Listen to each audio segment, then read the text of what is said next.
Marriage is not for lazy people because marriage is hard work. Hello, it's a great day. Welcome to another episode of Successful Marriage a Garden.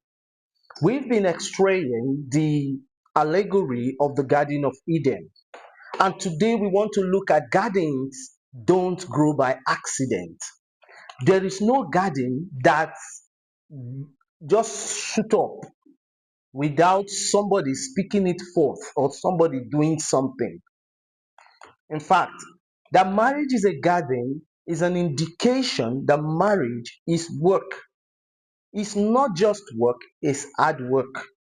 When you see a beautiful garden, you know that there is a gardener that did an excellent work or hard work. So, marriage is hard work. Marriage requires work. Marriage is not for lazy people because marriage is not accidental. You don't just neglect marriage and expect it to work. It requires mental work, emotional work, financial work. It requires spiritual work. It requires observation. You put in a lot of work. No wonder Paul said that he's not married, and he said if you are married you will be concerned on how to please the other person.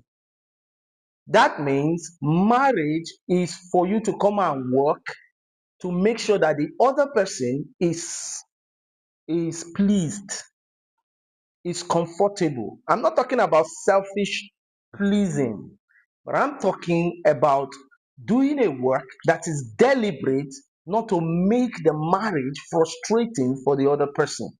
So when you neglect work, negligence invites decay in marriage.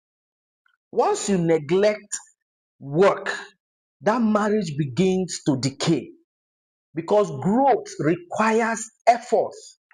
There is a need for effort when you want to grow in marriage. No garden grows on its own.